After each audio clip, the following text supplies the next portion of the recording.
All right. This is really a new one for the ranch fairy. I have the blurred out background, so you're going to see some craziness like that because I'm in my kitchen and you don't want to see all my appliances. I'm here with Shane Simpson, Shane Simpson Hunting, and he has a dog and he does a lot of dog tracking. And in the vein of what I appreciate is he keeps a lot of data on his tracks. So he and I are going to discuss 4 or 5 years of tracking data. This is post shot. Oh wow, can't find the deer. It's all deer, right, Shane? Yeah. Okay, so it's all deer.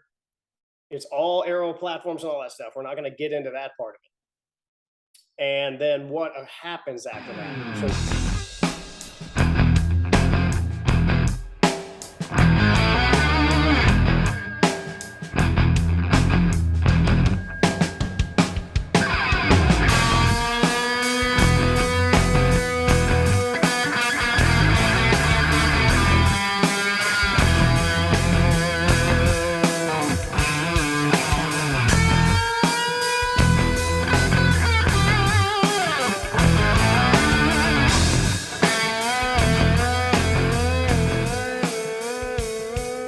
So Shane, tell us a little bit about yourself, and then I'll try to do my best to ask decent questions. Mhm. So a little bit about myself. I'm a deer hunter. Been deer hunting most of my life since I was old enough to start hunting. Turkey hunter as well. Uh, I mainly turkey hunt. That's my big Yeah, thing. right. But You're a turkey hunter with a deer problem. yeah, um, got into tracking 5 years ago. I ran into a pretty famous tracker, or well known in the tracking community down in Illinois during a turkey hunt one time, and just listening to his tracking stories got me interested in wanting to get a dog. And then I had a buddy that shoulder shot a deer and didn't get much penetration. And at the time we thought, okay, this is a dead deer, and tried to get some people to help search for it, and we couldn't. And we ended up grid searching it ourselves. And then the deer showed up on camera a couple weeks later, still alive with the Yep. wound in his shoulder. And I said, you know what? After trying to get people to help, and a lot of people agreed, but then they didn't show up the next morning. I said, you know what? I'm gonna just get a dog, and we won't have to worry about that aspect. And so I got into it, and I've been tracking for the last 5 seasons. I try to manage that tracking time with my own personal hunting time, but it seems to work out right now. Yeah, your YouTube channel, the views are off the hook when it's Callie, right? Yeah, Callie, she's my blue tick coonhound, and I have a 1 year old. He's back over here, Boykin Spaniel, that trained a little bit. I haven't put as much effort into him as I did with Callie, but that's just because I don't have as much time these days, it seems like. But he's recovered a few deer himself. He seems to be a pretty smart dog. And Spaniel sounds like a smaller dog, or is it a big dog? yes, Just a Boykin Spaniel was developed in South Carolina. I don't know all the details, the history, but I know it was developed in a little town, Boykin, South Carolina. It's a liver chocolate colored spaniel. Mhm. They bred it for turkey hunting and waterfowl hunting. Huh. And I got it from my nephews. Each of my nephews, one had a female and male, and they bred them. And I talked my nephew into selling me one really cheap because I took him turkey hunting. Hey, you're his And uncle. got it for my daughter for her birthday gift last year. So That's one thing here that's we are. funny. In the U.S., we seem to have more people have big dogs. There's a guy we met here who has dachshunds in Hmm. Texas and runs them with those. But in Africa, they're all dogs that big. Yeah, They're over in Europe, little tiny terriers.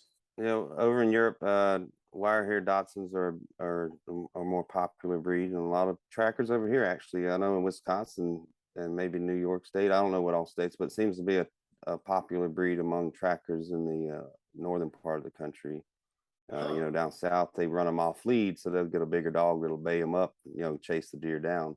Sometimes All up right, so here, let's just jump into that. So you just said for those of y'all listening, there's a lot of I talked to Shane about his data. I'm going to show you all here in a minute. And there's a lot of words in there that mean something to him and mean something to the dog trackers and mean something to the tracking world, but I don't know what they mean. I can guess, but it'd be better to know. So off leash, that's going to yeah, come up so later. So what does that mean compared to what you do? so off leash or off lead. Up here in the north, and a lot of states, I guess I don't know them all, but some states require you to track on lead or on leash. Minnesota, it can't be longer than 30 feet. Wisconsin, it can't be longer than 50 feet. So we have to be in total control of that dog at all times. That will affect our success rate because, we can't go, we don't have the endurance like a dog does, and we can't chase down a deer like a dog could. Like down in the South, I know in South Carolina, where I'm originally from, we could hunt deer with dogs. Yeah, right. And so they can also track deer off lead. So if they take a dog to the hit site, they find it, dog just takes off. If he jumps that wounded deer, he just chases it, and the deer, they bays it up, and then and then the hunter or the tracker can come in there and dispatch the deer. So that's more like that's how we do pigs here, except Yeah. we don't have wounded ones. They just cut them out, and Yep. and then once they bay them up, you go in there and knife them or take care of them however you're going to take care of them. So with that said, you'll see success rates, I think, like the national average. I don't know how they came out about this number, but supposedly the national average for on lead or on leash tracking is about 35%. And it's much higher success rate in the Off leash. States. Yeah, because the dogs, like I said, can bay them up.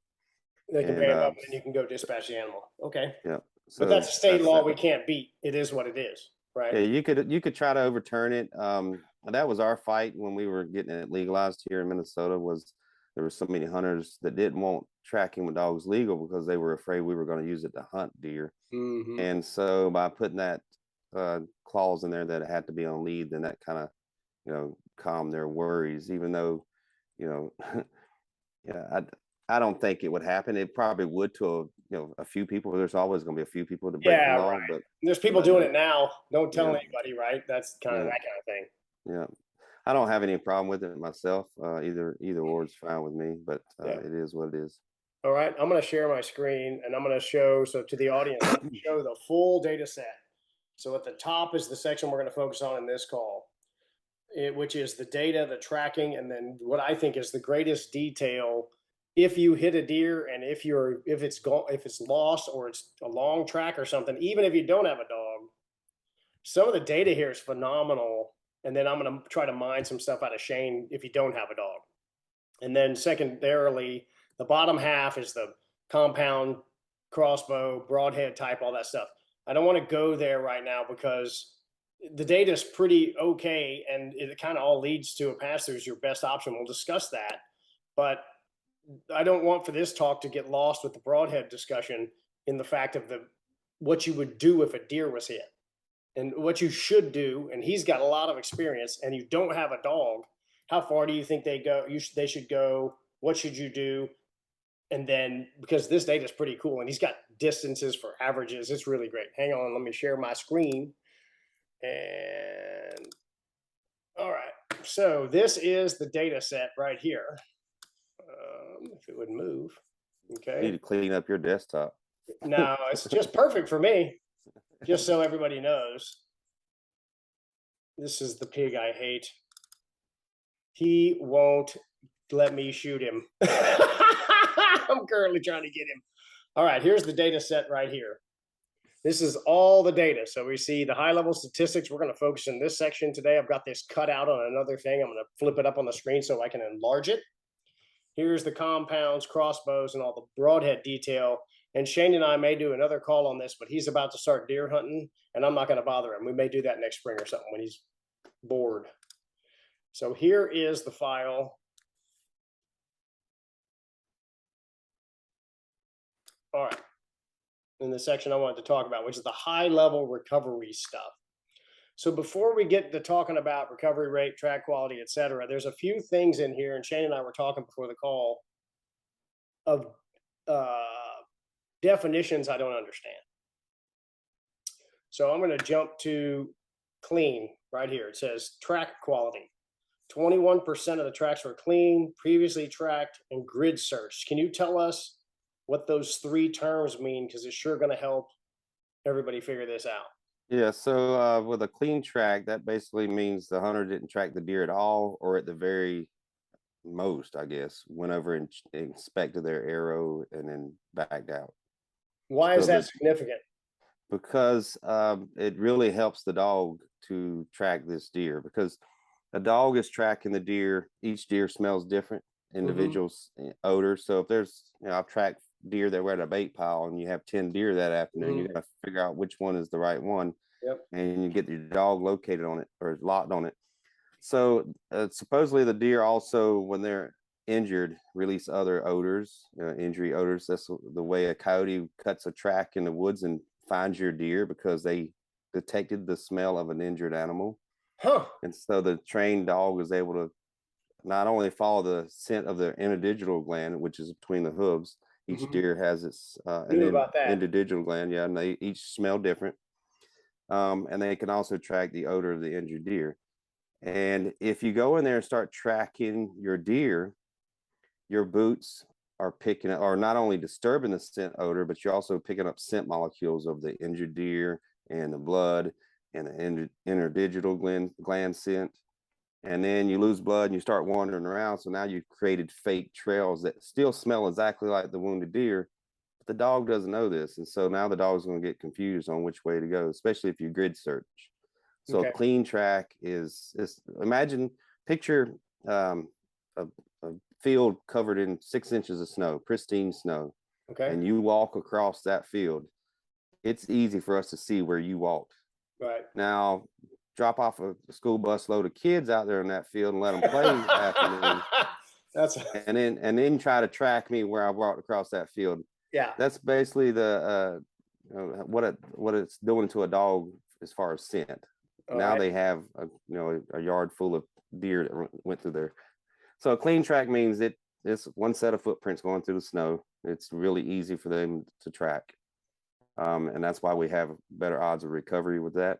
And then previously tracked means the hunter may have tracked the deer 200 yards, dropped something to mark last blood where they lost blood. They most likely searched in the area a minimal amount and then backed out. And then tracks that are grid search, they lost blood. They called their buddies over there. They fanned out. Pumped it up. Yeah, the kids got out of the bus. Yep. And then so that's the three different types of track quality. All right, that's perfect. So if you're going to call a dog, you'd be best off to either leave it or just go to your last sign and try to stay on a track, but don't wander around a bunch. Yeah, so when you're tracking, stay off to one side. Don't walk right where the deer went, and try to minimize how much scent you pick up on your footwear. I always do that as well. I try to stay off the blood trail and watch it and do it from the side, because if you have to go backwards, you don't know what you stepped on if you're in the trail. That you might see going backwards. A lot of people should mark their trails with tissue. I know I've been bad about not doing it in the years past, but since I started tracking with a dog, it's so helpful for the tracker. But it's also helpful for me when I'm looking back and saying, okay, this deer was basically heading on a beeline this way. I can look back and see all my drops of tissue and give you an idea of where the deer is going. So if you don't have a dog, or you won't be able to get a dog, you'll still have a direction of travel. And I know there's some sayings that the deer will do a J hook or do all these other things, but for the most part, in most instances of me tracking deer and recovering, the direction they establish, say 50 yards or 100 yards out from your stand where you shot them, the direction they're going is pretty much the direction you'll find them. They know where they're going. Yeah, I mean, they're just running away from danger. Now, if you get one that's gut shot or liver shot that's going to live for 10, 12, 20 hours and can bed down and then get up and move and think about their next move, you may find them in other areas. But for the most part, a lethal hit, if you drew a cone, shape of, going out, that deer is going to be in that direction you saw it run within that cone, 200 or 300, 400 yards. One thing that's interesting about the pigs, a lot of them, you'll be tracking along on decent blood and then it stops. And it's like they hit a spot. It's the ones we recover. And then they just go left or right about 25 feet and croak. So often they're right in the track and they just go down, like the ones, like Aaron's pig that he shot this year when he finally got one, because he was very mad at the pigs at the ranch. It just ran in a straight line and just croaked on the path, right? It was just dead running and it stopped. But I've had a bunch of them where they run, you're sitting there and you're going, okay, we had good blood, easy to track. We went 80 yards in 5 minutes in the dark, and then nothing. And then you just start panning around and 10 yards off the trail. It's like they just hop over there. I don't know what they're doing. So That's something specific to pigs. All right, so to get into the details here, we know what a clean track is, previously tracked, and then grid searching. You'll need to let your dog tracker know that if you decide to get a dog tracker in. But once again, Yep.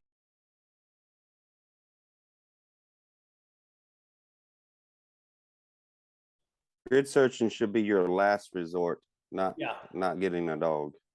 yeah, If you want to grid search after the dog's been there and they didn't recover it, and you still think the deer's dead, by all means. But in most experienced, well trained dogs, they know that whether a deer is mortally wounded or not, or they seem to know. They'll give up on the really, track. Yeah, they'll seem really, to give up on the track and say, "Yeah, I don't want to follow this deer anymore." Maybe the deer's not giving off the odors anymore, the injury. You know, I've tracked deer that were hit high in the back, you know, just a hmm muscle hit, and I'm out there puzzled. Why won't you track this deer? You know, she has no interest in it. And then the deer shows back up on camera a week or two later. Like, That's amazing. yep, she must have That's knew. amazing. Well, we sure had a lot of pigs survive it. I shot one last year, about four. He went this way when I shot, and I shot about 4 inches behind the crease, went right through him. And a week later, he Yep. went to another deer feeder. He wasn't coming back to the one I shot him at. He's still out there running around. He's huge now. It's Yeah, just we should touch on that about shot placement. I know everyone's always saying it's not about your arrow setup and this and that. Shot placement is key. But man, how many deer have I tracked where the shot placement was perfect and they still lived? I mean, we tracked a deer a few years ago, double lung hit, the hunter said, and he had a trail cam picture. Well, he told me it hit right behind, you know, in the pocket, came out this side, mhm. and we tracked that deer the next day, and we couldn't recover it. And then 6 days later, we got a trail cam picture of it, and you can see the entry side, and it was right. I mean, perfect. Looked like Yeah. it would have been a heart shot, at least double lung. Was he Um, super high in the air? no, he was 15, 20 feet up. And then a few days later, we got the picture of the other side of the deer. He was at the front of the camera breeding a doe, and Good yet for you can see him. the exit wound side. And then I think he got another picture a week later, and then then he found the deer dead on the side of the road. It got hit by a car. So the deer lived for a minimum of 3 weeks after he shot it with He what wasn't going appeared to to be a die. double. Yeah, it looked like a double lung hit to me, but you never know because he said I asked him could he get some pictures of the organs and stuff. He said, "Oh man, that thing was so mangled, I didn't want to mess with Yeah, it." right, right. So If I had to guess, and it's just a guess, is that was the a broadhead sharpness issue. yeah, it could be. Um, that's the only thing physiologically it could be. And I know that as I've learned to sharpen and really get broadheads that will cut paper real quietly, just real, it takes a lot of work. I've seen a lot fewer of these really good hits because you find them. Yeah, Like, you find them, but they go, 170 yards, and the last one went 40. And the shots, the lungs are, let's say, that big on the pigs I shoot. I haven't shot a deer in a while, and they're in basically the same spot, and both lungs got hit. But one goes yeah, 170 and one goes 50. And the more I've sharpened and learned to sharpen, the shorter my blood trails are now. My distance from impact to critter has really reduced. And I know just from the first 20 years I shot a bow and arrow, when I pulled them out of the package and said they've got to be sharp, I had some weird ones. I had weird ones where you found them and they were yeah. hit, you know, and they Well, just weren't. I haven't. I've started sharpening my own broadhead since I switched to like the 2 blade. I used Hmm. to use 3 blades and whatnot, and I don't know if it's because I'm getting them sharper than the store bought ones, or it's just pure coincidence at this point. I need a few more seasons, but I don't think any of the deer lately have run very far at all. All right, so I want to talk just about some of the detail, and this call is going to be pretty efficient. I've got plenty of time, but I just don't. I want to do this, and then after season, we'll talk about the broadhead discussion because I don't want it to get lost in there. So even the recovery rates has me. So you have a lot more compound bows than you do crossbows. So this 42 and 48% recovery rate doesn't necessarily vet out some of the things about statistics I'm learning from the Rocket Man, right? So you have a 45% recovery rate Every For, impact, every platform, any flying stick with a broadhead. That's the yep. number, right? So let's clean up this first. It says all bows and firearms, and we found I had trouble with including it all, but also because I wanted to stick to archery. But Yep. Ryan Carpenter, the fellow that helped me put this together, or he put it together, he just took my stats.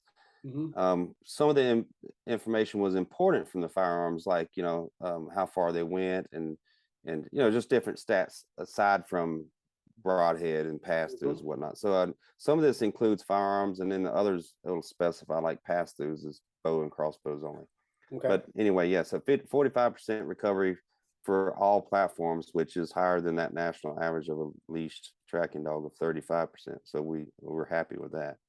And 42% of compounds, 48% of crossbows. But once again, there's 107 compound inputs and 33 crossbow inputs. So that data, that if there were 100 crossbow shots, we don't know if 48% would hold up or not. We don't know that. We just know don't get too skewed here because we don't know if it'd be higher or lower.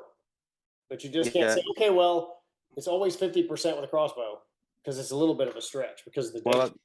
Well, and I will say this: the number of crossbows is lowered not only because it's not legal in Minnesota, so those tracks usually came from Wisconsin, Mm-hmm. or if someone was disabled or had the doctor's excuse where you can get a crossbow in Minnesota, Mm-hmm. we got a few of those. So those are going to naturally be lower because I don't track as much in Wisconsin anymore since Right. it became legal in Minnesota. I just have my hands full here, and so that's going to be lower. As a given because Yeah, of the and plus there's situation. not that many crossbow hunters compared to compound bows or stick. Yeah, there's a lot more bow hunters. Right. Okay. So like I said, I'm not pro crossbow or against. I don't care, but just don't look at this, 6 point difference in percentage and Just miss look the at it as a fact. flying projectile. Yeah, it's a flying stick, a flying projectile, as Mr. Rocket Man says. All right, we went over track quality, so we kind of know that, and it looks like it's about even on. Well, no, previously tracked. Do you think the 40% here is because somebody can take you to last blood and then half the distance is there? Because I'm looking at the distances already and kind of cheating a little bit. Or do you think that's just happens to be and we don't know enough? So I discussed this when we were at the Hunting Public on their podcast. The reason I think like the success rate goes up on those and it's slightly lower on the clean tracks. Yeah. Is because on the clean tracks, the reason they're clean is because the hunter knows they made a bad hit. You Oh. know, and so on the previously track, they think they made a good hit, and so the odds are that there's a higher odds that deer is mortally wounded, and so we tend to find more of those. The track quality was a clean. I've tracked those, and a lot of deer show back up on camera. I think like 15 Yeah. or 16% of our tracks that we don't recover show back up on camera later, or they're seen by the hunter. And so on those clean tracks, it may be a high shoulder, or it could be right through the leg or something. Anything that they think, oh, I need a dog. This is not good. And so that's slightly why that recovery rate is a little lower than the ones tracked. Yep. Okay, so track distance is pretty interesting here. So 325 yards or 24 seems for all of them, 366 to recover, and 289 for non-recovery. So you think is that the dog just going, I'm tired of No, this? so those are averages, the 324 yards in total. So the 289 total for non-recover is to last visible sign or last confirmation. The dog may have been on that deer for another 400 or 500 yards, but there was just no blood. Intestines clogged the hole. There was nothing I could say for sure that we were still on that deer. And the dog can't talk to me, so I just have to mark it from last confirmation of that we were still on that deer. A drop of blood, a hoof print that I identify as that deer. It was like one was dragging its hoof in the snow, for instance, and Right. and before anybody says anything about that, sometimes we do track in the snow. The snow's melting. There's patches of snow, so you'll have a patch where you can see a little bit, or it can be snow all over the ground, and they get mixed up in a pile of other tracks, and you We can't just run through follow a bedding tracks. area or something, and it Yeah, just turns into so the bus again. The even with kids on the snow, bus come out. Yeah, exactly. So even with snow, it gets difficult sometimes. Most cases, they don't need a dog when it snows on the ground. All right. So yeah, and then the 366 to recover, that's pretty much a given there. That's the average distance to a So if recovered you deer. don't have a dog, you should probably go about 350 yards before you quit. If you're going to only grid search and you don't have a dog possibility ever, it sounds to me like you should grid search 400 yards. At least that far out, yeah. Mm-hmm. Some of That's these good for tracks, people who don't have a dog. so just remember to get to an average, you have shorter distance and longer distances. Some of these Mhm. longer distances are 1,500 yards. Yeah, right. Of course. And then some distances are, 30 yards where the hunter immediately backed out. But then because he didn't track the deer at all, the deer went and bedded down just out of sight. And that's where we found it dead. Yeah, He didn't bump it. So that's a beautiful day. All right, Shane, we were talking about the track distance, and that was really cool and good stuff for um, everyone to learn, even if you don't have a tracking dog. Now, like you said, some of them were 30-yard tracking jobs, and some of them were 1,300-yard tracking jobs. oh, But they've been longer than that. One was 1.3 miles. That was my longest one so far. and you recovered? Yeah. Wow. Yeah. I Where have was a that deer DVD. hit? Both lungs and the liver. No kidding. Yeah. So I have a video about that. It's basically a few clips, B-roll, but it's basically me sitting down with the hunter talking through it. But basically, we know the neighbor shot a deer. I can't remember how far earlier in the season or when he shot it.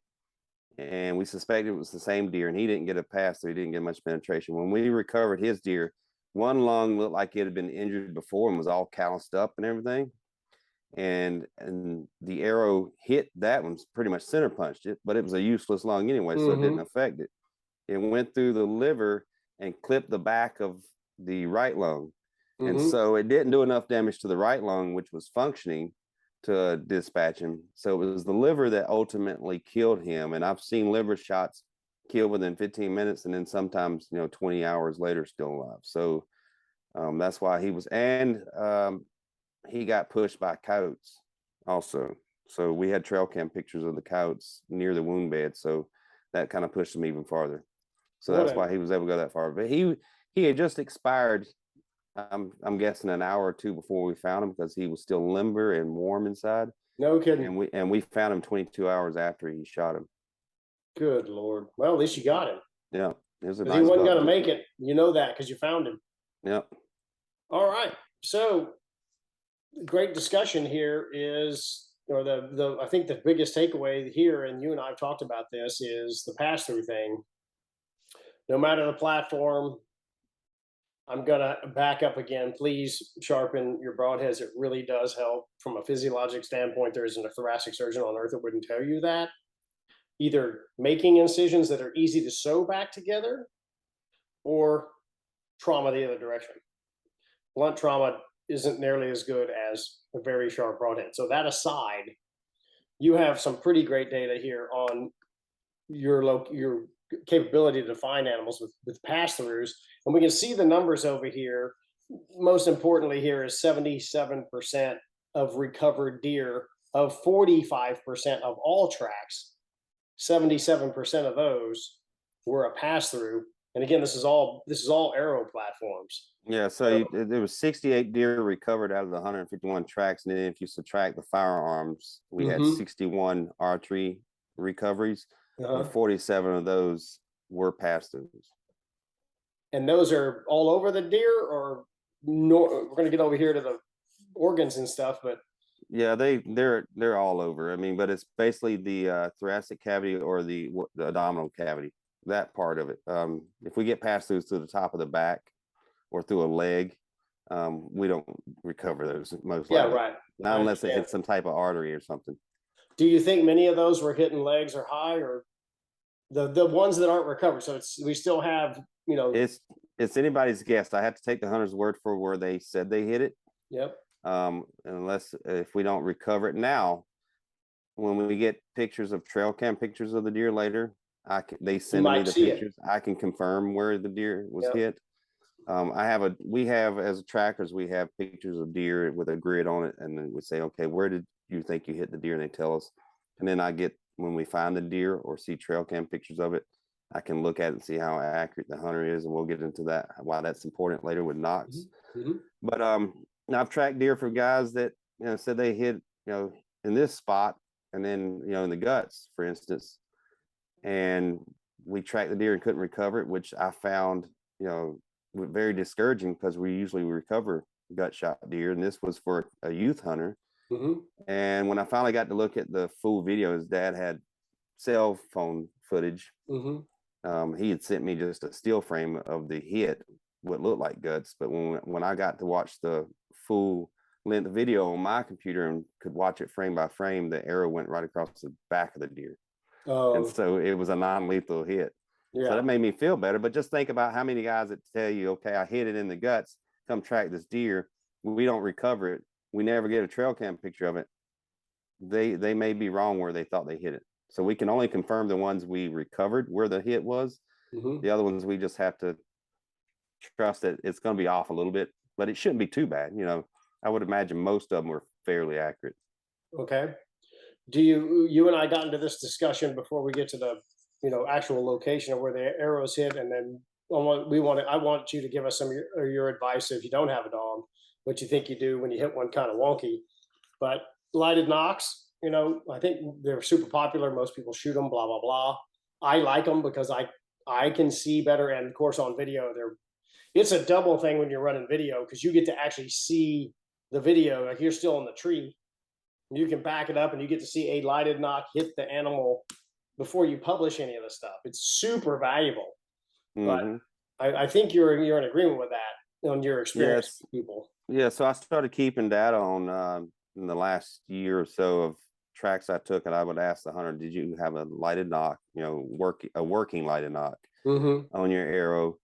And the ones that didn't, and I would rate on a scale when I'd find the deer, 0 to 4, how accurate they were in their assessment of where they hit the deer. If they told me they hit the deer here, and I look at the coordinates when we find the deer and see that it's this far off, I put a number down. So if they were way off, like not even close to where they hit, when they said they hit, they get a 0. If they're pretty much dead on, within an inch or so, I give them a 4. And I kind of make a decision in between. Yeah, judgment call. Yeah, and so at the end of all those stats I've collected on that, the hunters using lighted nocks are far more accurate in their assessment of where they think they hit the deer. Good and that's or because bad. You have little, yeah, good or bad. Yeah. I remember hunting pigs in the dark back before lighted nocks, and you would just shoot. Okay, I heard it hit it, and we go track it. Like it was really hard. That's a common statement I get from hunters, especially crossbow hunters, because those arrows so fast. And I don't have much experience with crossbows, but it seems like they're not as easy to swap out a lighted knock that it is for. No, it doesn't seem like they are. Yeah.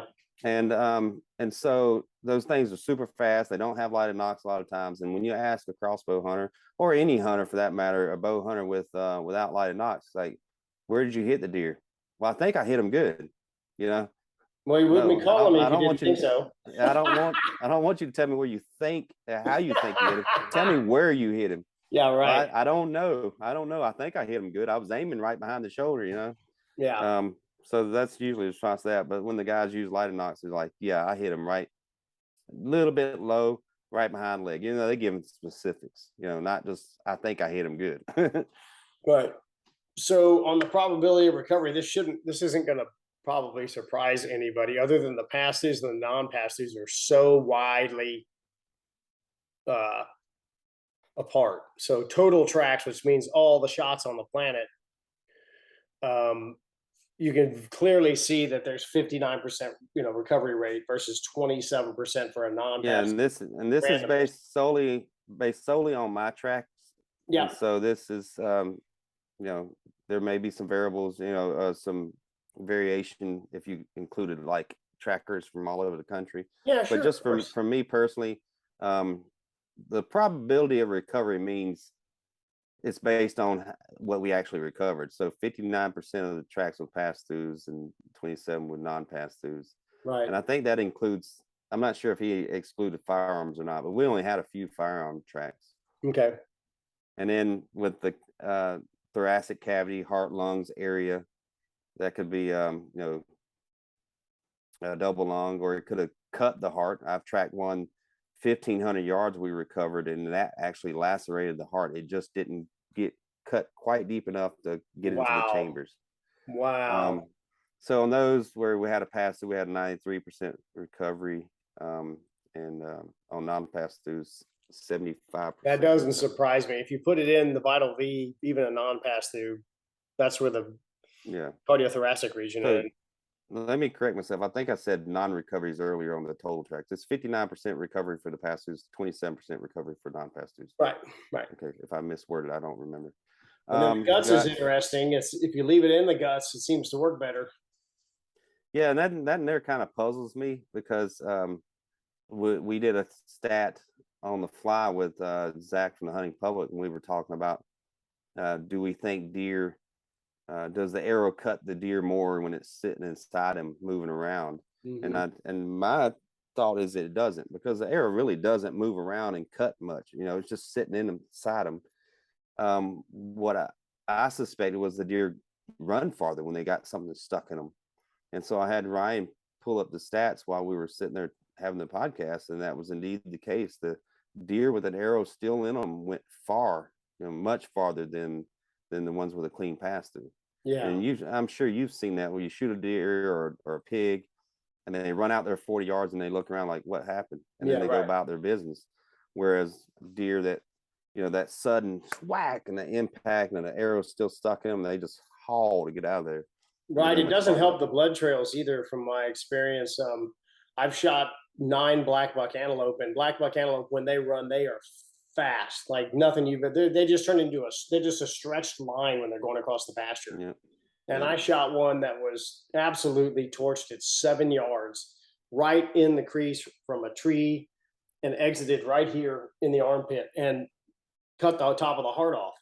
It made it, I watched it go 70 yards at, I don't know what their top speed is, but it went from 0 to top speed in no time, and then roll it out, right? Just collapsed. And the blood trail was terrible because the animal was moving so fast that the blood was just scattered. I mean, we went back and looked around, you could find it. It was just scattered. It wasn't, if they were running slow or just walking or whatever, it'd be all over the place. And it's amazing. One of the things I've always said is a pass through, you're more likely just to have them not run so fast. So if blood does fall, it's drops, not stretched out or whatever. And that's another thing. When deer are moving, things are going everywhere. And even with arrows that don't make a pass through, when they finally break off or come out, we have video of hunts that I've been on with folks and tracks that I've been on where we find the arrow. And a lot of hunters would say, oh, here's the arrow. The deer went this way. No, that arrow is 10, 15, 20 yards from where that deer was at. There was a hunt in North Dakota. I was with a fellow, and the deer took off running, and the arrow was sticking out the other side, almost a pass through. It grabbed the twig as he ran by, and it flung that. Yeah, and nowhere near where that deer ran. And we didn't have a great blood trail. I mean, it was decent enough, but the video told us right away, like, oh, this is where the arrow went, and this is where the deer went. So keep that in mind when if you do not have a pass through and you find the arrow over here, don't get sidetracked and think the deer actually went that way. Yeah, like it took a left or something. Yeah. So anyway, back to the recovery. The guts, 79% and 91. It's not a tremendous amount of difference there. I'm not sure why it favors the non-pass throughs, but my sample size is not a tremendous amount. I know. Well, that's a lot for somebody who would track animals and put it on paper. I mean, yeah. I mean, it's a large amount for the data, but I would love to see 1,000 tracks. Yeah, sure, of course. And we're in the process of doing that. I have a form on my website, so people that didn't even use a tracking dog can submit data saying, okay, this is what I shot, this is where I hit it, all that good stuff. And people can go to my website, ShaneSimpsonHunting.com, and find that form if they want to fill out some submissions so we can collect more data. I collected 931 inputs on 2 Google Sheets from random and sundry subscribers. And if you contributed, just get over yourself. The witness is only as good as the witness. So when you intake data, you got to allow for some weirdness in there, but I don't think people are intentionally going to go on there and try to puff themselves up or whatever. Because I have losses, bonks, long recoveries, all that stuff. It didn't all just, hey, you went 35 yards, you're a genius, Troy, you're the best arrow tuner ever. But one thing that was is interesting, and I did it in 17, 18. I waited 2 years. I did it again. 33% of all arrows hit a heavy bone. And it was in one, waited, and I did it in another, and the sample size is 400 shots. And heavy bone impacts were in 33% of that's pelvis, spine, shoulder blade, humerus. Not rib cage doesn't count. If you can't shoot the rib cage, you got to stop bow hunting. But I found that to be interesting and somewhat, I bet you get a lot of high hits. So my last question for you, and then I'll let you go, is on that deal, what's the most common I've called Shane Simpson hit? Probably a high shoulder. Okay. And people seem to think that there's lungs way up there. And most people aim, it seems like they must aim for the center of the, if you draw a line across the midway section of the deer, that's where they're aiming. But right in line with the leg. Where I think they should be shooting, is where I always shoot, is the bottom third towards the heart. Right. Because if the deer drops, jumps the string, drops down, I still hit lung. And I think that's what's causing a lot of people are just, either adrenaline's going in the heat of the moment, they aim center mass, the deer jumps the string, and then they hit high shoulder. And then they're like, oh yeah, I'm sure I got at least one lung. And, and then we find the deer, we can't find the deer, and when the deer shows back up on camera 2 weeks later with a high shoulder shot. Do you zero out of your saddle or out of a high spot, or do you just compensate and aim low? Because the arrows hit higher from an elevated position. So I don't think they do from archery standpoint. 12, 15 feet up in a tree at a 20-yard shot. It's not that much difference. Yeah, it's not like you're shooting a rifle down into the bottom of a canyon. Yeah, right. I aim, my pins are dead on when I'm target shooting. If I shoot from an elevated position, I use the same pins. I don't compensate for anything. I still hit the same spot. Okay. So I just aim. I put my pin bottom third near the heart, and that's where I hit. And then, so you think it's just a fact that like you said, they've cut the deer in half horizontal. Yeah, they're in panic mode, especially you get guys. I get adrenaline rush when a doe comes in. You hear on my videos, my heart goes. Yeah, I got adrenaline going. You just got. I think I've shot at enough deer that I'm able to control that now. When I remember when I was first starting out, 13 years old, 14. I hit some across the top of the back, cut hair off the top of the back. I was all over the place. I know. I will say this before you go. I mean, I touched on this earlier, and you always see the guys on the post, especially if somebody's looking for a dog. Learn to shoot better. Believe me, these deer are tough animals, and you can make 100 heart shots on a deer, and one of them would end up somehow surviving. It's just the way these animals are built. They seem to survive things that would kill us in a matter of seconds, Yeah. And, I'll tell you what Grant Woods said to me one time. He and I were talking. He did a video on jumping the string a long time ago, and I was talking to Grant, and I said, we need to study this some more, like in live hunting situations where we can actually see the animals move and the percentage they move, and we don't know which way they're going to move. We don't know what they're going to do and how much they're going to move. You'll never figure that out. It's not. We know they won't go up. We know they're not jumping up, so don't aim up. But he said, Troy, people need to understand you're hunting the best surviving of all the animals of any species you hunt. If they're 3 or 4 years old, they faced everything. They don't get to go home and lock themselves up all night and sleep and then go to work. It's 24/7. They're on the menu. You're not, all the fat and stupid ones got killed. Yeah. So that's the biggest challenge with the shot placement thing is the minute that thing leaves the string, you can control nothing. Yeah. Your job is done. Your job is done. And then let it eat. Just don't screw up after the shot and make it worse. Yeah, right. Going there grid searching or tracking too soon. That's a big mistake. A lot of people track too soon. They end up jumping the deer. How long? So give us a parameter of different impact points, and then what you think you should do just from your experience with the dog and finding live ones and If dead you ones. Well, I think a lot of people need to learn the anatomy of a deer. I see so many posts where there's an arrow, the holes back here. Oh, perfect double lung. And Yeah. and from my experience, because I cut every deer I recover, I cut it open to see what organs hit, and I take Hmm. pictures. And I take a picture of the side of the deer laying down, flip Hmm. it over, take a picture of the exit wound, and it's amazing how far forward the lungs are. Yep. And people think, oh, double lung hit, and they comment on posts about that. Learn exactly, exactly how the organs lay out in a deer. If you hit a good hit, right in the vital V, give it an hour. Don't I mean the deer's gonna be dead within a minute or two. Hmm. But I mean, by the time you slowly get out your stand, or you finish texting all your buddies you shot Yeah, one, then right. slowly get Selfies. yeah, slowly get out of the stand, get your gear together, and then start tracking, or wait for your buddy to show up to help you start tracking it. You Hmm. know, if it's a gut shot or anything back, um, your wait times are going to vary. I would actually talk to a tracker, and if one's available to talk to you. A lot of them will talk to you even if they can't take the track. Gut shots, you're going to need to give it 10, 12 hours. No Liver kidding. shots, yeah. It what do they call it? It goes septic or something. Yeah. Hmm. So it takes a while for that process to happen. Liver shots, it's going to depend on where you hit it in the liver. I've Yep. seen liver shots kill them within 15 minutes. I mean, Hmm. I've seen it personally. Yeah, right. And I've also seen it where we found them the next day. My strategy going forward is on liver shots or anything behind the thoracic cavity is to give it 10 to 12 hours No minimum. kidding, that long. Yeah, because it's gonna take them that long. It's gonna take them, as a good rule of thumb, more than 6 hours minimum.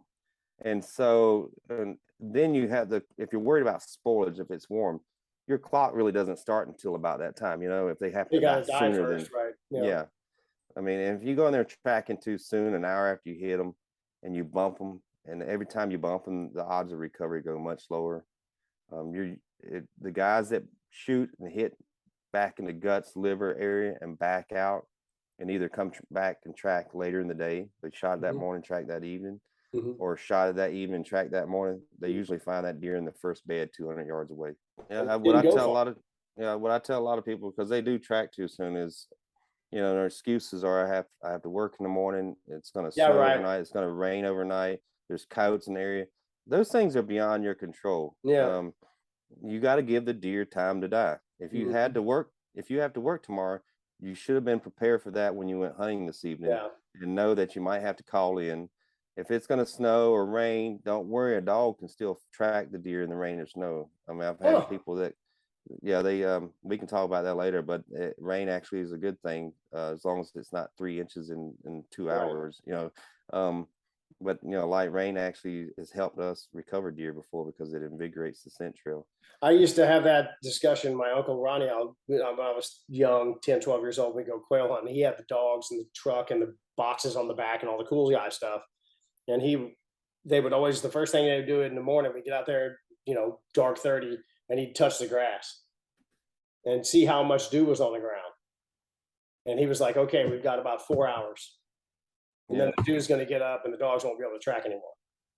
We always had fishing rods in the back, thank God. So that was good. I was like, it's fine. Let's go fishing. Throw me at the pond and y'all go shoot birds. But the yeah, dogs did better with the dew on the ground when the quail started moving.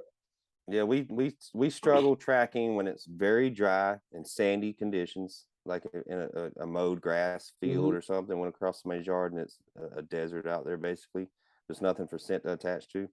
Very windy conditions will deteriorate a scent trail. Direct sunlight will start to deteriorate scent Oh. molecules, and solid frozen ground, like when it gets down in the teens and stuff here, when the ground freezes solid, we have Hmm. trouble tracking. But everything in between we're okay with. She does well. And you still go try because God, you might get lucky, right? It's worth Yeah, it. we've recovered deer in all those conditions. It just we may have to restart multiple times to get her Mm. back on track, or hopefully find a drop of blood to confirm we're still on it. But yeah. Well, Shane, thank you for being on this podcast. I've been looking forward to this since you published your stuff, and I immediately called you. By the way, he and I met in North Dakota face to face. We had been chatting before that and had a great time up there. And yeah, you need to get back up here and hunt some more with me. I'm not driving that far again. Screw that. That's ridiculous. You're more convenient. It was what, 10 or 12 hours for you, right? It's 6 hours for me, or 7 Oh, hours. it was 6. Well, I did 24. Yeah. That was a little rough, but next time I'll airplane it or something. Yeah, right. After that trip, I took my son, and Thomas said, the next time we drive, we're going to drive. His brother lives in Denver. So he's driven to Denver to see his brother. He said, that's about the length of it. So I'm going to take a string, put it to Denver, put a stick on it, and draw it on the map. And that's our driving distance. I don't care what direction. Beyond that arc, you fly. And I said, well, there's no airports in North Dakota. So I don't know what we're going to do. Yeah. I got to buy a helicopter. I drive a lot. I drive 30 hours to South Florida sometimes, so it's not a big deal for me. But before we go, just want to repeat to the viewers that there is that tracking data collection form on my website. Absolutely. We have created a form for our Minnesota group. So when people submit a tracking request, we're going to hopefully get that implemented this year. Yep. It collects all the relevant data we want anyway from the hunter. Yep. And then the tracker gets the additional information when they go track it, like how far the deer went and stuff like that. So we're trying to build this sample size up to something little larger, so we can get more concrete evidence or to lead us to believe that it's sound evidence. I'll put the link in the description, and that way people can at least do it that way. So do all of your the description over there, wherever it is. So where can everybody get a hold of you just one more time, and then see your videos and all that good stuff? So ShaneSimpsonHunting.com on the World Wide Web. You can find me, Shane Simpson Hunting, on Facebook, Instagram, TikTok. Wow. Way to go. Yeah. For you. I don't put a whole lot on TikTok. They keep censoring my videos. Yeah, right. So gotta watch what you're showing there, buddy. Yeah, Instagram, YouTube. Yeah, YouTube channel. I forgot about that. I have a YouTube channel, Shane Simpson. You can watch all my tracking videos and hunting videos, turkey, deer. The tracking videos are very popular. Yeah, they are. They're fun to watch. And then I have like 3-dimensional deer. You can see the arrow go in and what organs we think we hit, and an overlay with a map showing us where we followed the deer. So cool stuff, I think. I think so too. All right. Well, thank you for being on, and this has been great. I've learned a lot. And you know, I'm 53 years old. You think you kind of got this stuff figured out, and then you see something like that, and you go, "Wow, I never thought about that. Never thought about that," and I just got better. So that's why I put that. That's why me and Ryan worked on getting that document put together, because some of the stuff was surprising to me over the last 5 years, and it still surprised me. Some of the stuff we learned. Good on you, man. Deer are surprising critters. Thank you for helping out the bow hunting community, and I will talk to you soon. Have a good deer season. All right. Thank you, sir. Have a good pig season. Bye. Yeah, right.